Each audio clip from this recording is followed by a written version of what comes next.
recording.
Indeed. All right.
Good morning.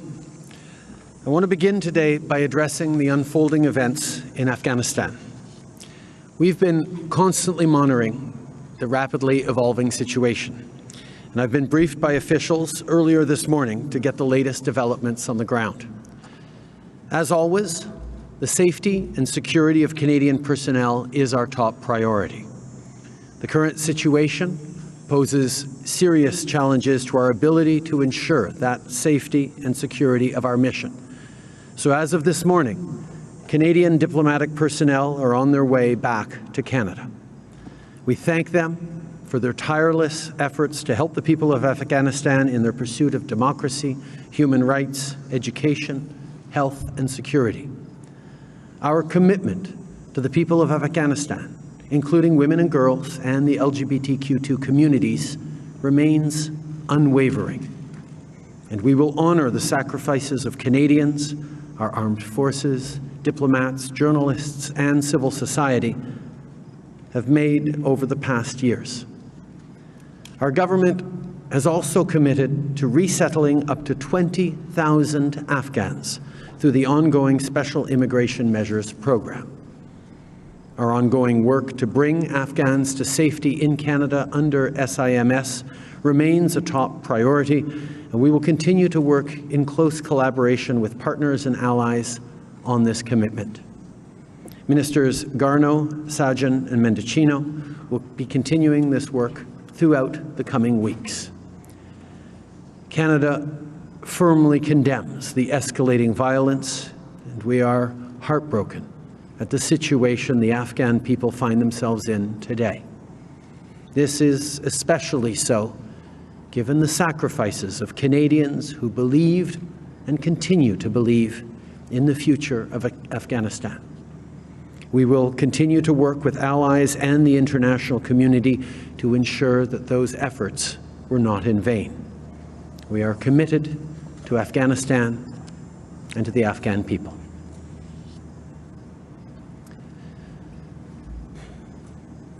Merci de vous joindre à nous ici à Rideau Hall aujourd'hui. Il y a quelques instants, je me suis entretenu avec Son Excellence la gouverneure générale et elle a accepté ma demande de dissoudre le Parlement. Les Canadiens iront donc aux urnes le 20 septembre. My friends, it's been a big couple of years. The last 17 months have been like nothing we've ever experienced.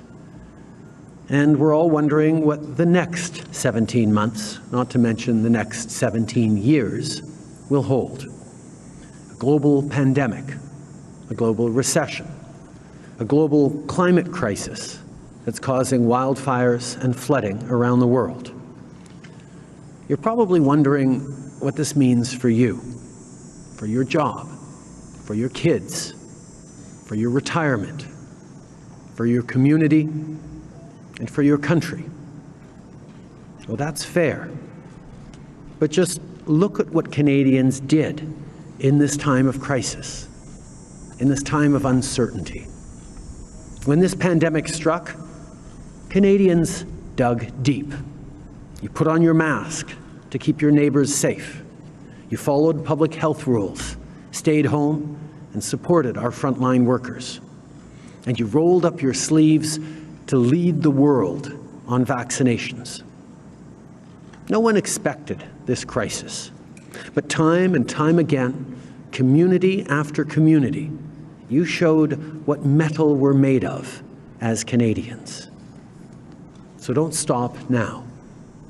If you haven't already, go get vaccinated. And if you have, talk to the person you know who still needs to get their shot.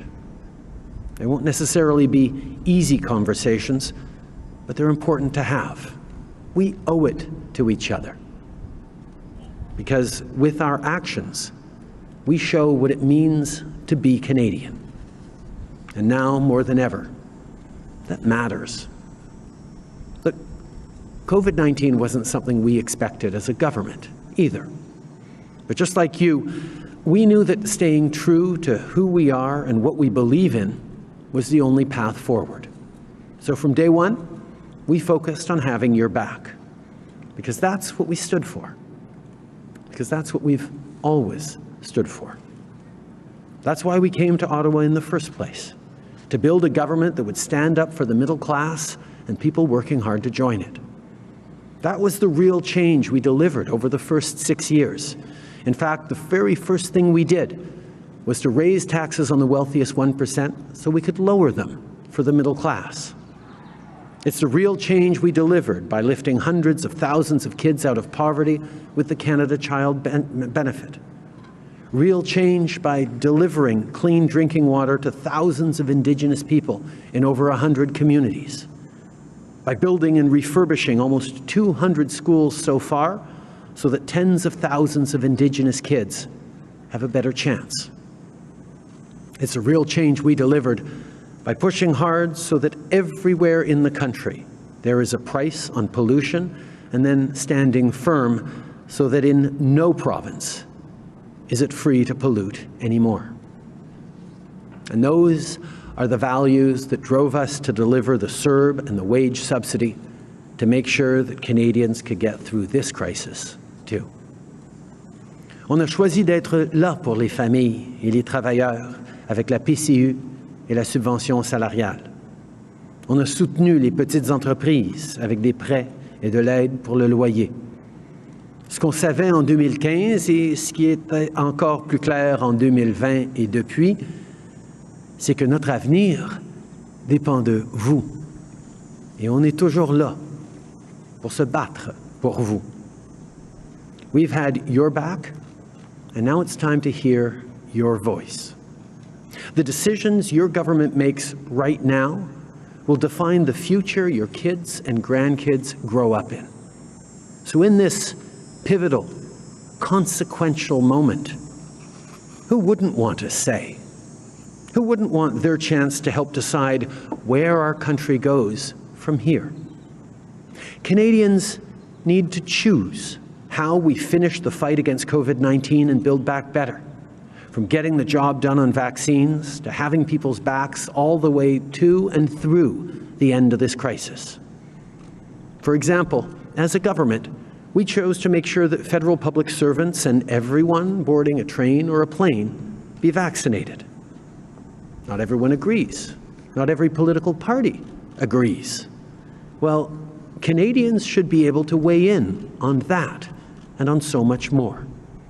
We believe that a government's most important responsibility is to keep Canadians safe and thriving, and that's what we'll continue to do. On a été là pour vous, et maintenant, c'est à vous de choisir. C'est à vous de vous exprimer. Les décisions que prend votre gouvernement maintenant vont définir l'avenir dans lequel vos enfants et vos petits-enfants vont grandir. On vit un moment historique et vous avez votre mot à dire. Vous aurez l'occasion de choisir la suite pour notre pays, que ce soit pour continuer nos efforts de vaccination ou pour le soutien offert aux gens jusqu'à la fin de cette crise. Tous les Canadiens devraient choisir comment on va terminer notre lutte contre la COVID-19 et comment on va rebâtir en mieux. Par exemple, en tant que gouvernement, on a choisi de s'assurer que les fonctionnaires fédéraux et toutes les personnes qui prennent un train ou un avion soient vaccinés. Ce n'est pas tout le monde qui est d'accord, et ce ne sont pas tous les partis politiques qui sont d'accord. Alors, les Canadiens devraient pouvoir exprimer leur point de vue.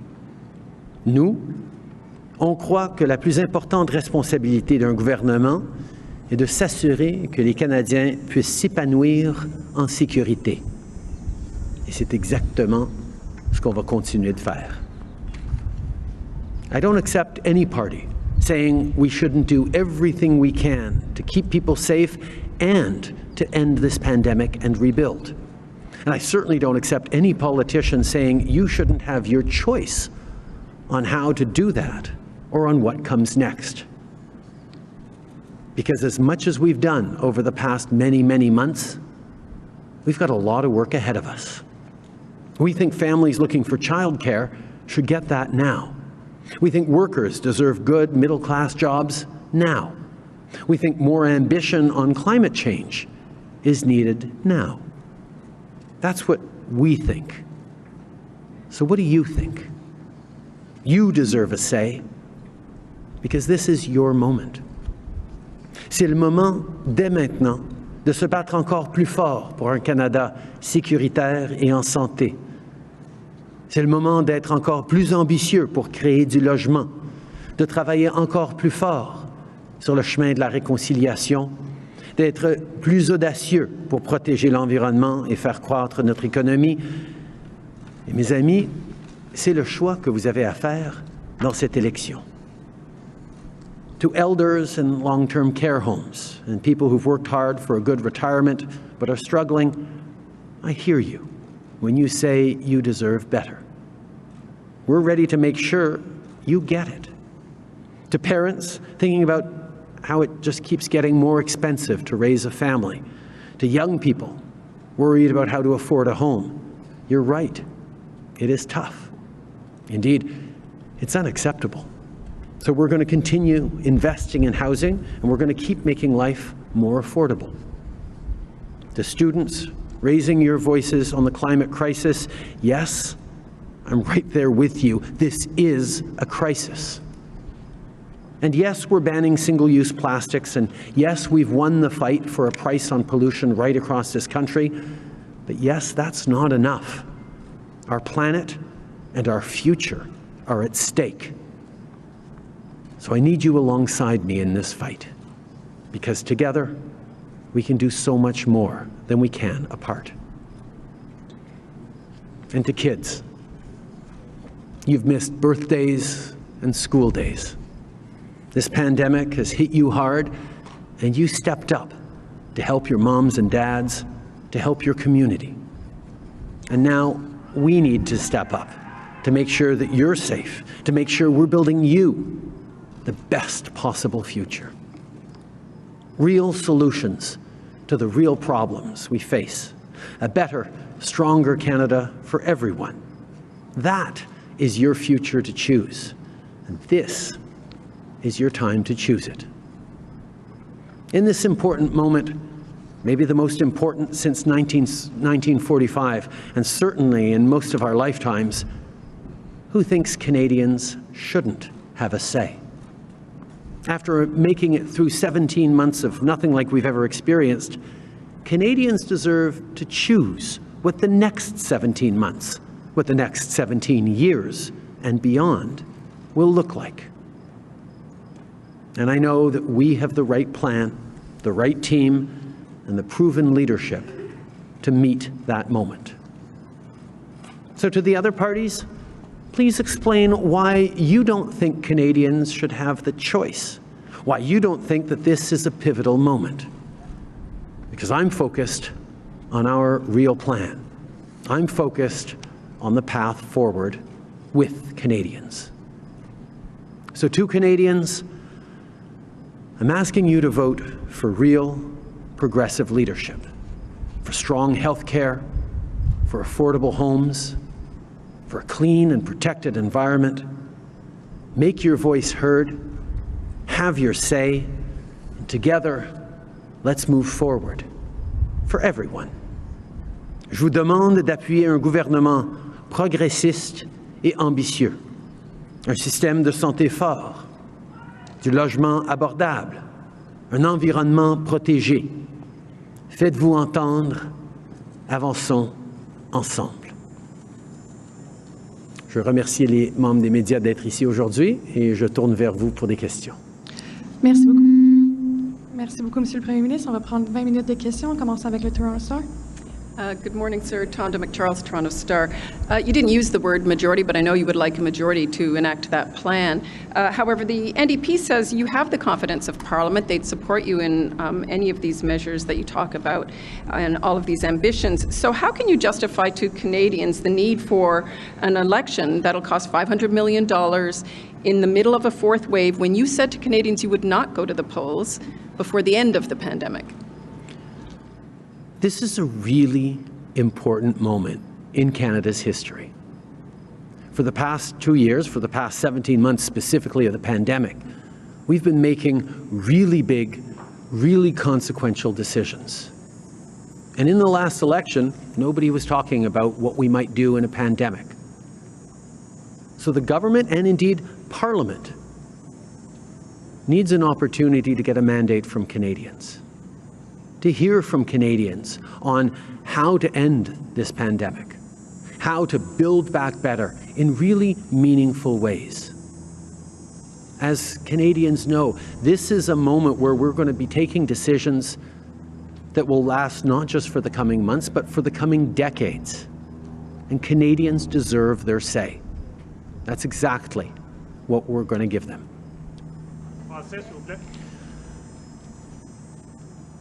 Je pense que tout le monde comprend qu'on est dans un moment extrêmement important de notre histoire en tant que pays. Les dernières années, les 17 derniers mois, ont vu des décisions énormes prises par le Parlement, prises par le gouvernement, pour non seulement passer à travers la pandémie, mais pour jeter les bases d'une société plus juste, plus forte, plus prospère pour tous, en relançant l'économie. Et je pense que c'est important que les Canadiens puissent se faire entendre sur comment ils veulent en finir avec cette pandémie, comment on va rebâtir en mieux. On est dans un moment où les Canadiens sont de plus en plus vaccinés. On n'est pas passé à travers cette pandémie encore, et comment on va la finir mérite d'avoir une décision et un choix fait par les Canadiens sur les mois à venir et sur les décennies à venir. Following up. What do you say to people who think that in gambling like this in the middle of a public health crisis, that if you don't get a majority, you should resign, your political future's at stake? Will you resign? I think Canadians know that our democracy is strong. I think Canadians know that we are coming through this pandemic, that it's not over yet, and people need to continue to step up and get vaccinated to keep themselves and their loved ones safe. And that's certainly something I'm going to keep reminding people about every single day over the coming weeks. That people need to continue to do their part, protect their communities, protect each other, protect our kids who can't yet get vaccinated because they're under 12. I think this is a moment where Canadians can and should be able to weigh in on what we're going through and on how we're going to build a society that is stronger and better and learns from the challenges we've all experienced and the sacrifices we've all made through the worst of this pandemic. The pandemic is not over, and we're going to be taking consequential decisions on how we finish with this pandemic. And I think it's Canadians' right to weigh in on that. Next question. Good morning, Prime Minister. Ashley Burke, CBC News. Sorry, Mr. Trudeau. During the last sitting of Parliament, you managed to survive the throne speech. You managed to get your budget passed, as well as get legislation through. Can you tell Canadians what your thinking is, why you need to have an election now in order to continue to govern, and provide some concrete examples of what you feel the opposition has prevented you from accomplishing? I think all Canadians get that this is a historic moment we are living through. Government, and indeed Parliament, has enacted significant measures to support Canadians through an unprecedented crisis. And we've done it in a way that met the urgency and the intensity of what we all went through over the past many, many months. But we're at a moment now when many, many Canadians are vaccinated, many more are continuing to get vaccinated, where I think it's right for Canadians to be able to pronounce themselves on where we're going, on how we get through this, on what the next steps are for fighting the pandemic as we face a fourth wave, but also what the next steps are for rebuilding our communities, our society, our country, so that it is better and more resilient for years to come. Canadians need to have their say. Nobody asked anyone how they thought we should manage a pandemic in the 2019 election. And together, Parliament and indeed Canadians have done incredibly well. We are leading the world on vaccinations. We've stepped up to protect our loved ones, and Canadians are continuing to step up. But it's time we had a national conversation, a national direction on those next steps. And that's exactly what we're going to be able to do over the next 6 weeks. Following up. Or however many weeks there are. Can you also explain to Canadians who are tuning in why you are calling this election now when there are thousands of people in Afghanistan who you've promised to help, who are in a severe danger of being captured or killed, and you're doing this on a day when you've just announced that the embassy is closing? Again, we are extremely concerned about the situation in Afghanistan, and I can assure you that officials and indeed ministers continue and will continue to weigh in on protecting Canadians, getting Canadians safely out of Afghanistan, and continuing to step up, as Canada has so many times around the world, to bring people to safety. We will be accepting in 20,000 Afghans into Canada, and that means, once again, as Canadians have so many times, they get to step up and welcome people into their homes, into their communities, who are fleeing horrific violence, building a better life for themselves, for their families, and through that work, building a better life for all Canadians. It's something that we've done. It's something we're going to continue to do. And our democracy and our democratic institutions are strong enough to be able to ensure that even as we do this important work for Afghanistan, we're able to check in and make sure that Canadians have their voice on the extraordinarily pressing issues facing them here in this country, right now and for the coming years. Nous demeurons extrêmement préoccupés par la situation en Afghanistan. Depuis des années, le Canada s'est engagé pour améliorer le sort et l'avenir du peuple afghan.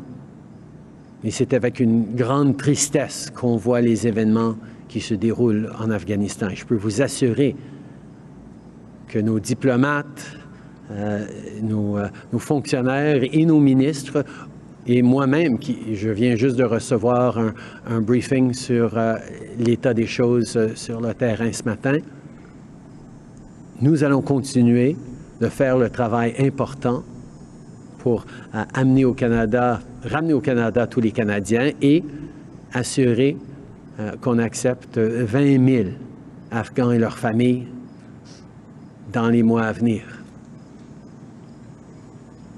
Mais notre démocratie est assez robuste et nos systèmes sont assez forts que pendant qu'on fait tout ça, on peut aussi donner à tous les Canadiens une chance de s'exprimer sur comment nous allons continuer notre travail pour en finir avec cette pandémie en tant que pays et pour rebâtir en mieux pour les années et même les décennies à venir, parce qu'on est dans un moment extrêmement important dans l'histoire de notre pays.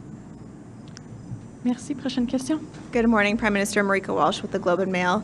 Can you please clarify what the government will still do for the former interpreters and other embassy staff who are Afghans who are still in Afghanistan? Will those people still be brought back to Canada, and how? The security situation on the ground is extremely fast evolving. We are in close contact with our allies, with the Americans who've increased their troop presence on the ground to secure the airport and the green zone in Afghanistan, in around Kabul. We will continue to work to get as many Afghan interpreters and their families out as quickly as possible, as long as the security situation holds. And we will continue to work over the coming months to resettle refugees who will flee Afghanistan, who will look to come to start new lives in Canada. We've talked about 20,000 of them, and that's something that we're able to do because Canadians will once again open their homes, their communities, and their hearts to people fleeing from violence in far-off parts of the world. At the same time, I want to take a moment to thank all the members of the Canadian Armed Forces, past and present. Those who fought so incredibly bravely and saw fellow CAF members fall by the wayside, and for our years of engagement in Afghanistan, but also those who are on the ground right now, continuing to work to support the people who've supported Canadians in our time there. Continue to be there as we speak, working to get as many people out to safety as possible. Our Canadian Armed Forces do an extraordinary job in stepping up, in being there to promote Canadian values, to help people around the world. And today, like every day, they deserve our recognition and thanks. Following up. Our reporters, not just with the Globe, but from many media outlets, are being flooded with calls from former interpreters and their family in tears, fearing for their life. Meantime, the embassy in Canada has been evacuated, and your government says they're on their way home. So how will you bring these people home, and when will that happen? We continue to work to process and support people seeking to flee Afghanistan and come to Canada in safety. Obviously, the security situation is extremely concerning on the ground, and the protection of Canadians and our armed forces are top of mind. But we continue to do the work on allowing and enabling people who've been there for Canadians, whether it's interpreters or drivers or security or whatever, to make sure that they're coming to safety. There are also human rights activists and civil society leaders, journalists, and community leaders who we are working with to try and make sure that we are offering them the safety and the future that they deserve. Prochaine question. Bonjour, Raymond Filion de TVA. M. Trudeau, bien des Canadiens ce matin risquent de se demander, est-ce que c'est responsable pour le chef du gouvernement de s'absenter, de prendre la route pendant 5-6 semaines, alors que la crise n'est pas terminée? La 4e vague commence. Est-ce que c'est responsable? Je pense que c'est extrêmement important d'offrir aux Canadiens, dans ce moment extrêmement important, un choix sur comment nous allons continuer la lutte contre cette pandémie qui, comme vous dites, n'est pas terminée encore, mais dans un moment où la grande majorité des Canadiens sont vaccinés et d'autres continuent à se faire vacciner. Et je vais dire qu'à tous les jours de cette campagne, je vais être là pour continuer d'encourager et demander à tous ceux qui ne se sont pas fait vacciner de se faire vacciner et de les encourager à faire. Mais je pense que c'est important que dans un moment où les choix qu'on fait en tant que Parlement, en tant que gouvernement, vont avoir un impact direct dans la vie des gens pendant cette crise, mais aussi pour les années à venir, je pense que c'est la chose importante à faire, d'offrir aux Canadiens leur choix et de faire entendre leur voix sur comment nous allons continuer de passer à travers une pandémie dont personne ne parlait la dernière fois qu'on était en élection. En 2019, on ne savait pas que ça s'en venait. Je pense qu'on a fait une job en tant que Canadiens d'un bout à l'autre de ce pays assez extraordinaire au niveau des vaccinations, au niveau d'être là les uns pour les autres. Mais je pense aussi que c'est important que les Canadiens puissent se prononcer sur les prochaines étapes à suivre pour en finir avec cette pandémie et pour rebâtir en mieux pour les prochaines années et décennies. Pourquoi ne pas attendre quelques mois que la crise soit terminée? 1 et 2, pour revenir à la question de ma collègue à laquelle vous n'avez pas répondu, si vous n'obtenez pas la majorité que vous cherchez dans cette élection, allez-vous démissionner? Je pense que c'est extrêmement important de souligner à quel point on est dans une meilleure situation en tant que pays à cause des efforts que les Canadiens ont faits. Nos travailleurs de santé, nos travailleurs de première ligne qui ont fait une job extraordinaire pour passer à travers cette pandémie, de nous garder en sécurité, mais aussi les Canadiens qui ont fait des sacrifices énormes en restant chez eux, en étant là les uns pour les autres et surtout en se faisant vacciner à des nombres records. On est en tête de liste de la planète en termes de vaccination. On est en train de faire des barbecues, on est en train d'aller dans les supermarchés. La vie commence à revenir un peu plus à la normale, même avec cette quatrième vague qui vient. Et je pense que les gens comprennent que notre démocratie et nos institutions sont assez robustes pour pouvoir fonctionner même dans des moments difficiles.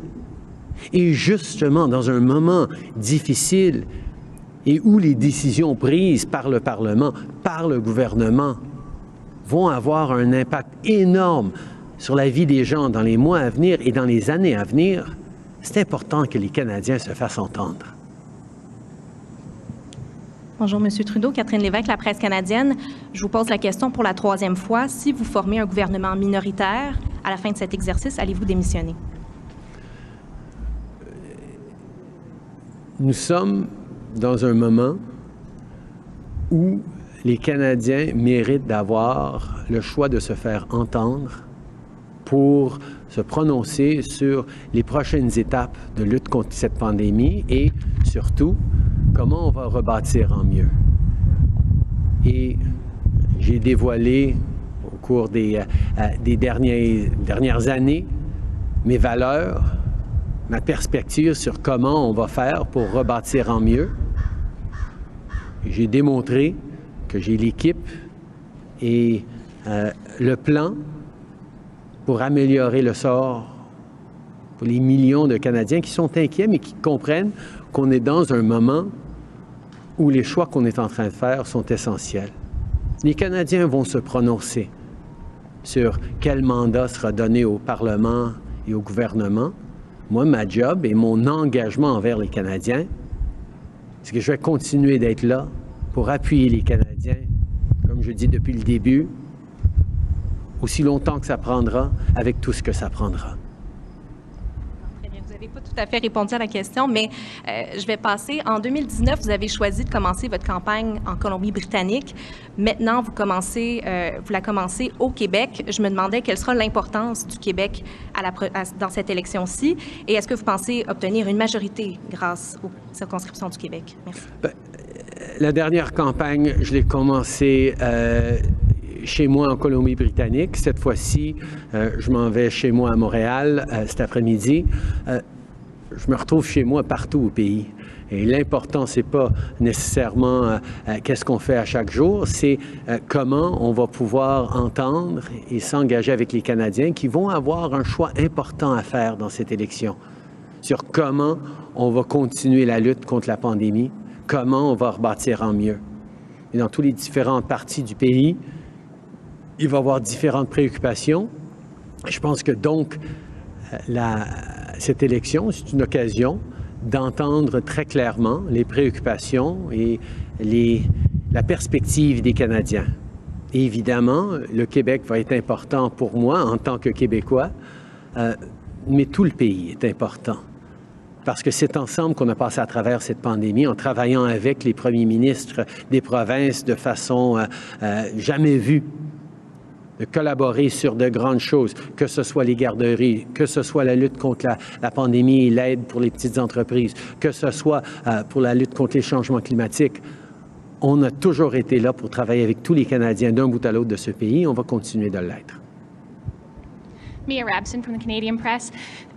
You've had a lot of announcements in the last couple of weeks, even this morning, new childcare agreements, long-term care agreements with provinces. You're insisting that you need an election to go to the people to get a mandate, but you're doing all of these things. You didn't wait for an election. So if you can do all of those things without an election, why do you need a mandate further? This is about giving Canadians an opportunity to weigh in at a really pivotal time. Yes, you talk about the child care agreements that we've signed with 8 different provinces and territories and are going to ensure that millions upon millions of Canadians have access to affordable child care. Well, this is something that we talked about in the 2019 election. We talked about it again in the 2021 budget, and we're moving forward on that. But there are many things in regards to ending this pandemic, in regards to building back better, that we didn't talk about 2 years ago in the 2019 election, that I think Canadians have a right to weigh in on. We've seen situations where conservative backbenchers have referred to some of this government's decisions as tyrannical in terms of how we're creating mandates for vaccination of public servants or vaccination of people on trains and airplanes. Well, the answer to tyranny is to have an election. And I think people who disagree with this government or disagree with this direction should have an opportunity to make themselves heard. And that's what this election is all about. It's allowing Canadians to weigh in. It's allowing Canadians to be heard, allowing Canadians to, in this moment where we are so strongly vaccinated and looking towards the future, not just the end of this pandemic, but how we build back better, looking for an opportunity to make sure the decisions being taken in Parliament and by government are reflective of the hopes and dreams of Canadians. I'm also curious, with the fourth wave in Canada clearly underway and there's risks of having a pandemic election, what do you think those biggest risks are, and is that worth it to you? I think obviously with the rise in numbers, case numbers amongst the unvaccinated, that does represent a risk. And that's why it's going to be so important that we continue, all parties, to encourage everyone across this country to continue to get vaccinated. If you haven't gotten your first dose yet, get your first dose. If you're waiting for your second dose, book it now. We need to make sure that as many Canadians as possible are protected against this disease. Because there are Canadians, kids under 12, immunocompromised Canadians who for medical reasons can't get protected, who are going to be relying on everyone else who can get vaccinated to keep them safe. My kids have to get tested and show vaccinations before they go to summer camp, the older ones. We're expecting kids to be vaccinated in many different situations, and they're stepping up for that. I think it's the least adults can do to step up and get vaccinated to protect those kids who can't get vaccinated yet. And that's the message we're going to keep pushing out there, that people need to continue to get vaccinated. And we're going to keep moving forward on measures that both encourage people to get vaccinated, but also make it more difficult for unvaccinated people to spread the disease to others. This is an important principle that this government is taking, and it's certainly something that, amongst others, Canadians have a right to weigh in on, and that's what this election will be about. Thank you. We'll take one last question. Bonjour, Juliane Lapointe de Radio-Canada. Monsieur Trudeau, vous dites vouloir entendre le choix des Canadiens, mais pour plusieurs Canadiens, leur choix est clair, ils n'en veulent pas d'élection. Qu'est-ce que vous dites à ceux qui se sentent trahis parce que les fonds publics vont servir à une campagne alors qu'ils ont dû, eux, se serrer la ceinture pendant des mois? Je pense que les gens comprennent à quel point on n'est pas dans les temps normaux. On est en crise de pandémie. On est en train de réfléchir à comment on va rebâtir en mieux notre société. On a un gouvernement et un Parlement qui, depuis 17 mois, ont pris d'énormes décisions qui vont avoir des impacts sur la vie des Canadiens pour des années à venir. Je pense qu'on est dans un moment où les Canadiens méritent de pouvoir se faire entendre, de pouvoir exprimer leur voix et leur choix sur comment on va en finir avec cette pandémie, comment on va passer à travers les années à venir, comment on va rebâtir en mieux. C'est ça la démocratie. Ça donne l'opportunité à des Canadiens de se faire entendre et de choisir la direction du gouvernement, la direction du Parlement. Et donc, les Canadiens vont pouvoir et devraient se faire entendre dans cette pandémie, dans cette élection, sur la pandémie et sur l'avenir.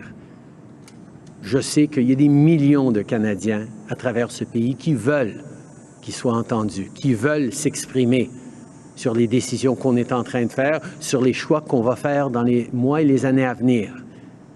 Et cette élection, c'est leur occasion de faire justement ça. Un nouveau gouvernement, ça veut nécessairement dire une période d'ajustement, des nouveaux députés, des gens qui vont devoir apprivoiser un nouveau travail aussi. Alors, comment vous prévoyez que ce soit possible d'être prêt à remettre rapidement la machine en marche, surtout à une époque où la quatrième vague pourrait avoir frappé fort le pays après des élections? Tout d'abord, le travail du gouvernement pour continuer à protéger les Canadiens continue pendant la pandémie, tout comme on va pour le travail nécessaire vis-à-vis de l'Afghanistan, vis-à-vis Haïti, où ils font encore une fois face à un terrible événement qui nous brise le cœur. Le gouvernement et nos partenaires dans les provinces vont continuer de faire le travail pour garder les Canadiens en sécurité dans les semaines à venir. Nous allons évidemment accueillir avec un grand enthousiasme des nouveaux députés que les Canadiens vont envoyer pour être leurs représentants à Ottawa dans les différents partis. Et je sais que cette capacité que les Canadiens vont avoir de choisir quel mandat ils vont donner au gouvernement, de choisir quel plan ils veulent pour l'avenir de ce pays, pour choisir qui sera dans ce Parlement, qui va prendre des décisions extrêmement importantes dans l'histoire de notre pays. Je pense que c'est un moment important pour tous les Canadiens et j'ai bien hâte de présenter notre vision et de partager avec les Canadiens mon optimisme pour l'avenir de ce pays, tous ensemble. I think one of the things we know is that even while there's an election going on, the work of our government continues, whether it's dealing with Afghanistan or dealing with the heartbreak of yet another terrible earthquake in Haiti, or whether it's continuing to do the necessary work to keep Canadians safe through this pandemic and work with our partners across all the provinces who are themselves working very hard on dealing with this fourth wave amongst unvaccinated people. Our institutions are strong. The opportunity we have right now for Canadians to make themselves heard and to send, in many cases, new representatives to Ottawa to be their voices for their communities in Ottawa, to be able to have their choices resonate not just through the end of this pandemic, but into the coming years and decades as we build back better. This is a moment in which Canadians deserve to have their voices heard. Canadians deserve to make their choices. And like I said, I'll leave it for the others to explain why they don't think Canadians should get to weigh in this extraordinarily consequential historic moment. Merci beaucoup. C'est ce qui m'a fait la conférence de presse d'aujourd'hui. This is what ends today's presser. Merci tout le monde.